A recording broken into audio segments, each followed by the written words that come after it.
Assalamualaikum warahmatullahi wabarakatuh. Bismillahirrahmanirrahim. Allahumma sholli ala Muhammad wa ala alihi wa ashabi ajmain, amma ba'du.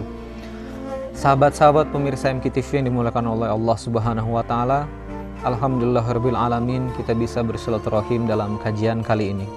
Insyaallah kajian kali ini akan membahas tentang bagaimana kita memposisikan Ramadan sebagai bulan di mana kita menggapai rahmat Allah Subhanahu wa taala. Sahabat sekalian, banyak para ulama, para tabi'in, tabi'at dalam berbagai macam kitab-kitabnya menjelaskan bahwa 10 hari Ramadan pertama adalah hari di mana Allah Subhanahu wa taala atau fase-fase di mana Allah Subhanahu wa taala menurunkan rahmahnya yang luar biasa. Nah, apa sebetulnya rahmat atau kasih sayang Allah Subhanahu wa taala itu? Mengapa ia begitu penting? Mengapa ia begitu sangat urgent untuk kita perhatikan? Yang pertama, sahabat-sahabat sekalian, ternyata hidup sungguh luar biasa nikmat apabila kita hidup di dalam naungan kasih sayang Allah Subhanahu wa taala.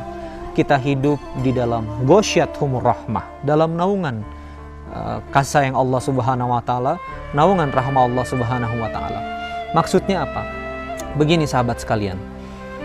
Seorang ibu yang memiliki anak kecil atau memiliki seorang anak, tentu anaknya ada kadang-kadang kala menyebalkan, kadang-kadang juga menyenangkan. Tetapi sebegitu menyebalkannya seorang anak terhadap orang tuanya tidak pernah murka kepada anaknya. Orang tuanya terus-menerus mengurusnya, mendidiknya, penuh kasih sayang. Bahkan segurat dua gurat luka yang digoreskan oleh anaknya tak pernah membuat luka itu terus-menerus abadi. Mudah sembuh, mudah dimaafkan, dan luar biasa kebutuhannya dipenuhi terus-menerus. Nah, itulah salah satu rahmat Allah Subhanahu wa taala yang diteteskannya kepada makhluknya. Dalam sebuah hadis yang cukup sahih dikatakan di situ bahwa Allah Subhanahu wa taala menurunkan rahmahnya, ia punya 100, diturunkan satu rahmah untuk seluruh makhluk-makhluk di muka bumi, mulai dari harimau yang tidak pernah menerkam anaknya, mulai dari ayam yang tidak pernah memecahkan telurnya, sampai seluruh makhluk itu memiliki rahmat Allah Subhanahu wa taala, dan Allah memiliki 99 bagian yang lain. Luar biasa. Nah, bayangkan apabila kita hidup penuh dengan rahmat Allah itu, kita hidup di dalam kasih sayangnya, kita hidup di dalam naungannya. Ada nikmat, jadi makin dekat kepada Allah Subhanahu wa taala. Ada masalah, mudah dijawab oleh Allah Subhanahu wa taala. Dan hidup dengan rahmanya berarti hidup penuh kasih sayangnya. Tidak mungkin kita memiliki kehidupan yang luar biasa buruk apabila kita berada di dalam lingkungan rahmat Allah Subhanahu wa taala. Nah, maka dari di 10 hari terakhir ini, mari kita maksimalkan untuk menggapai rahmat Allah. Yang kedua, urgensi dari rahmat Allah Subhanahu wa taala bahwa ternyata masuk surga Allah Subhanahu wa taala ternyata bukan dari amal-amal ibadah kita yang luar biasa, tetapi dari kasih sayang Allah Subhanahu wa taala kepada kita. Dalam sebuah hadis diceritakan seorang abid yang terus-menerus beribadah 70 tahun, ia terus-menerus beribadah. Lalu pada saat dihisap dan masuk ke dalam surga karena rahmat Allah, dia sedikit protes.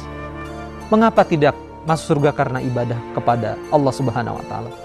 Maka dengan mudah Allah Subhanahu wa taala memerintahkan malaikat untuk mengambil nikmat melihatnya, ditimbang di atas sebuah piringan.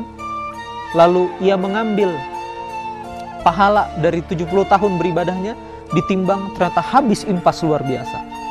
Ternyata ibadahnya pun tidak bisa menebus nikmat melihatnya. Dan ternyata kita masuk surga Allah Subhanahu wa taala dikarenakan Allah merahmati kita. Mengapa Allah merahmati kita?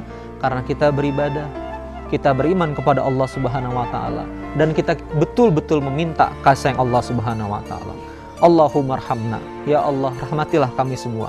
Semoga Ramadan kali ini di fase-fase awal kita berhasil untuk menggapai rahmat Allah Subhanahu wa taala. Terima kasih sahabat MK sekalian. Wassalamualaikum warahmatullahi wabarakatuh.